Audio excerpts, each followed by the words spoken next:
고금리로 인한 경기 둔화로 소비 심리가 꽁꽁 얼어붙고 있습니다. 연말 소비 시즌이 다가오고 있지만 길거리는 빈 점포가 넘쳐나고 소비자들은 지갑을 닫고 있습니다. 장원석 기자입니다. 청주 서안길의 대표 상권이던 지하상가 점포 120여 곳 모두 문을 닫았습니다. 행인들의 발길도 뚝 끊겨 을신년스럽습니다. 10곳 중 3곳이 비어 전국 최고의 공실률을 기록했던 오피스 등 크고 작은 상점들이 줄지어 폐업을 결정하는 처지입니다. 경기 침체 여파가 상가 공실로 이어지고 있는 겁니다. 러시아발 전쟁 때문에 금리가 오르고 이런 여파가 우리 자영업자들한테 그대로 오거든요. 지금 거의 한계에 와 있지 않나. 올해 3분기 충북의 소매 판매는 전년 동기 대비 2.0%가 감소해 광주를 제외하면 전국 최고의 감소율을 기록했습니다. 전문 소매점 판매가 7.5%로 가장 많이 하락했으며 대형마트와 슈퍼마켓, 편의점 등이 뒤를 잇고 있습니다. 충북의 소매 판매가 급감한 것은 소비 심리가 꽁꽁 얼어붙고 있기 때문입니다. 코로나 엔데믹으로 반짝 살아났던 소비 심리가 반년간 기준치인 100 아래에 머물며 비관적 전망으로 이어지다 결국 연중 최저치를 기록한 겁니다. 이는 소비자 물가 상승률 6%대의 고물가 상황이 지속되는 가운데 통화정책 긴축 기조로 경기 둔화 우려도 계속되고 있는 데에 기인하는 것으로 판단하고 있습니다. 도민들의 소비 심리 위축과 함께 지역 기업들이 느끼는 체감 경기인 기업 경기 실사지수 BSI도 연중 최저치를 기록했습니다. CJB 장원석입니다. 내일로 예정된 화물연대 파업을 앞두고 충북 지역 시멘트 업계에 비상이 걸렸습니다. 화물연대 충북지부는 내일 오전 10시 한일시멘트 단양공장 앞에서 조합원 400여 명이 참여하는 총파업 출정식을 열고 시멘트 운송 중단에 돌입할 계획입니다. 지난 6월에도 화물연대 총파업으로 시멘트 수송이 전면 중단되면서 공장을 멈췄던 단양 제천 지역 시멘트 업계는 하루 출하량을 최대로 늘리는 등 최악의 상황에 대비하고 있습니다.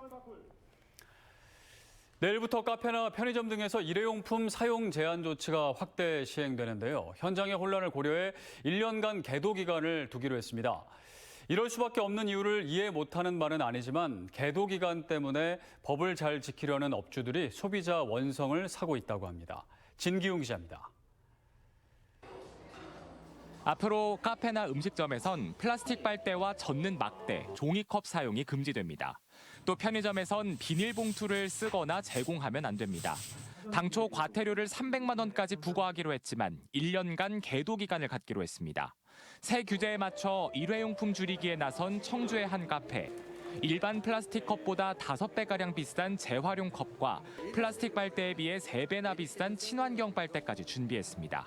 테이크아웃 같은 경우에는 리유저블 컵을 사용해서 재사용 가능한 컵을 사용을 하고 있었고요. 그다음에 이제 빨대 같은 경우에도 플라스틱 빨대가 아니라 PLA, 완전 생분해 PLA 빨대를 사용하고 있고요. 하지만 새 정책에 혼란도 많습니다. 계도 기간 탓에 카페마다 종이컵과 플라스틱 빨대 등의 제공 여부가 달라져 정책대로 일회용품을 제공하지 않는 업주들이 오히려 소비자 불만을 모두 떠안아야 합니다. 다른 데서는 제공을 하는데 왜 이 카페에서는 제공을 안 해주세요? 저희도 종이컵 주세요. 저희도 여기서 플라스틱 주세요. 라고 얘기를 했을 때 저희가 안 줄 수 있는 방법이 없어요. 정책이라는 게 이렇게 안정되게 쭉 진행을 해야 되는데 그런 부분이 좀 제한되지 않을까. 애매한 규정에 혼란스러운 건 편의점도 마찬가지입니다. 기존 비닐봉투보다 비싼 종량제 봉투를 팔아야 해 민원 부담이 커졌는데 나무젓가락도 즉석조리식품을 파는 경우 제공할 수 있는 등 상황 따라 품목 따라 기준이 제각각입니다. 우리가 어떻게 해야 될지 그런 게 좀 많이 좀 뭐랄까 헷갈린다래나. 젓가락은 우리 같은 경우에 도시락에 붙어 있고 도시락을 뭐 둘이 먹는다면 하나 더 줘야 되고 그래서. 도내 대부분 지자체들은 과태료 등 행정처분보다 확대되는 일회용품 사용 규제에 대한 홍보 계도 활동에 주력한다는 방침입니다. 제도 시행이 코앞이지만 명확한 안내와 홍보 부족으로 당분간 현장의 혼란은 피하기 어려워 보입니다. CJB 진기훈입니다. 시멘트 공장이 밀집한 충북 북부권에서는 시멘트 생산 공장으로부터 세금을 걷는 시멘트세 입법을 위해 갖은 노력을 해왔습니다. 하지만 수년째 입법에 어려움을 겪으면서 여전히 답보 상태에 머무르고 있는데요. 단양을 비롯한 충청, 강원 6개 시군이 이번에는 시멘트 원료로 쓰이는 폐기물에 세금을 매기는 방안을 추진하고 있습니다. 박원 기자입니다. 시멘트 공장 주변에 사는 주민에게 환경 피해를 주는 대가로 세금을 통해 보상하자는 취지의 시멘트 지역자원시설세. 시멘트 1톤당 1,000원의 세금을 업계에 부과해 지역에 환원하자는 게 골자였습니다. 하지만 내리 국회의 문턱을 넘지 못했고 이후 논의된 지역발전기금 출연마저도 진행 과정이 지지부진한 상태입니다. 이번에는 시멘트 폐기물 반입세가 화두로 떠올랐습니다. 시멘트 회사가 많은 단양과 제천, 강원 등 6개 시군이 함께 손을 잡고 시멘트 생산 부원료나 대체 연료로 쓰이는 폐기물에 세금을 부과하겠다는 겁니다. 현행 자원순환기본법은 폐기물을 매립하거나 소각할 때는 킬로그램당 10원에서 30원을 부과하는데 시멘트 공장에서 소각해 재활용하는 경우에도 킬로그램당 10원을 매겨 세금을 걷는 방식입니다. 지난해 전국에서 연간 900만 톤의 폐기물이 시멘트 소성로를 통해 소각되는 중입니다. 시멘트 업계가 30% 정도 밀집된 단양구는 폐기물 반입세가 도입될 경우 연간 300억 원의 세수가 증대할 것으로 예측하고 있습니다. 폐기물 자체를 소각시키는 구조는 아니거든요. 그렇기 때문에 폐기물 소각과 원료로 사용하는 그 폐기물에 대해서는 당연히 누군가의 책임을 져야 되기 때문에 그거를 세금화하자는 얘기가 되겠습니다. 충청, 강원 6개 시군은 법 개정을 위해 내년 상반기까지 행정협의회를 구성하고 본격 추진에 나설 계획입니다. 용역이 내년 중에, 내년 상반기 중에 마련이 되면 내년 하반기 국회 행안위 소위원회 상정을 목표로 지금 추진하고 있습니다. 수년째 답보 상태인 시멘트세의 우회 전략으로 대두된 폐기물 반입세가 앞으로 어떤 효과를 가져올지 관심이 모아지고 있습니다. CJB 박원입니다.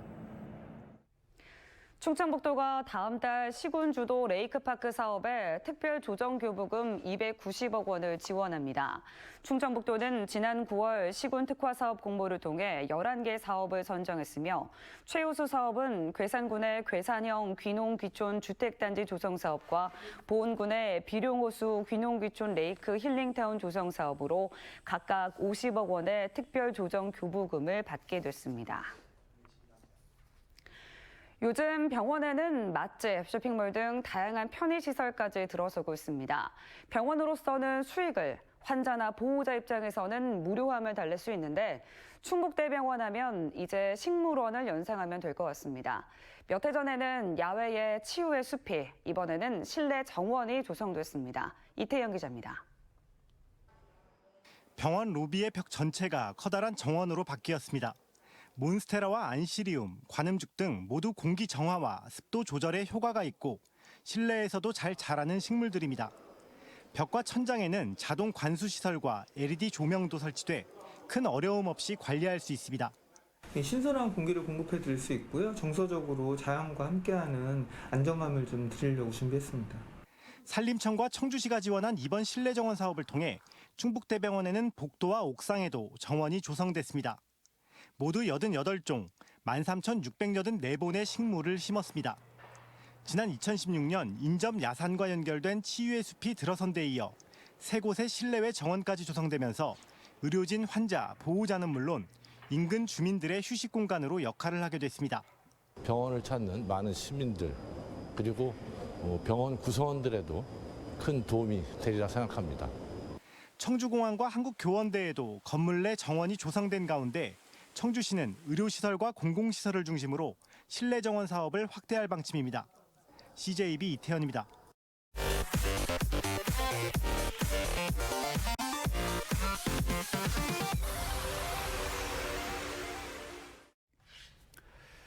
충북교육청은 오는 25일 예정된 전국 학교 비정규직 연대회의의 파업과 관련해 급식과 돌봄 등의 대책을 마련했습니다.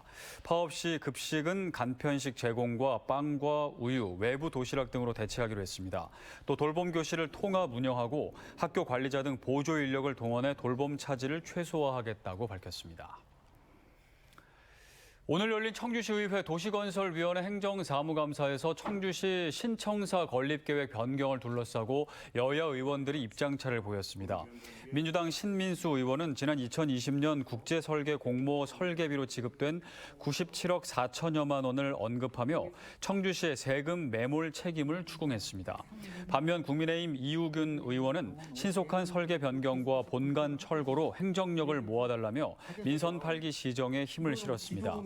청주시는 행정안전부 투자심사의 재검토 의결과 의회 독립건물 건립이 추가돼 기존 설계안은 실현 불가능하다고 판단했다고 밝혔습니다. 충청북도와 중국 광시장족 자치구는 오늘 청주 앱스 컨벤션에서 자매결연 15주년 온라인 기념행사를 개최했습니다. 김영환 지사와 란텐리 광시장족 자치구 주석 등 70여 명이 화상회의로 함께한 오늘 행사에서는 경제무역 협력과 학술, 인적 교류 협력을 위한 양해 각서가 체결됐습니다. 또 충북의 제천과 영동, 광시장족 자치구의 팡천강시 산업단지 등을 소개하는 투자환경 설명회가 이어졌습니다. 제천시가 중앙아시아에 속한 키르기스스탄과 본격적인 국제 교류에 나섰습니다. 시는 방문단을 꾸려 지난 15일부터 5일간 키르기스스탄을 방문해 행정, 관광, 농업 등 다양한 분야에서 상호 교류 협약을 체결했습니다. 외국인 계절 근로자 파견과 교환 학생, 근로학생 채용 등도 논의한 제천시는 앞으로 교류를 확대해 나갈 계획입니다.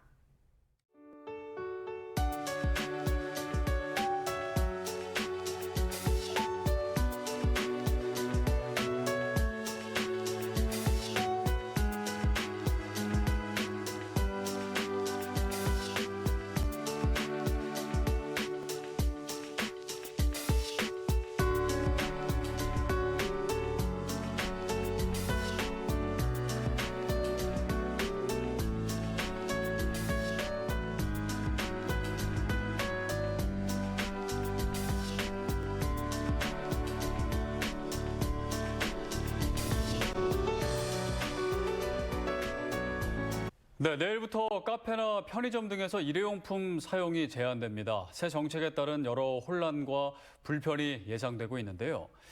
미비한 제도의 개선과 함께 환경 보존이라는 소중한 가치를 위해 모두가 조금씩 이해하고 불편을 감수하려는 노력들이 이어지면 좋겠습니다. CJB 8시 뉴스를 모두 마칩니다. 시청해주신 여러분 고맙습니다.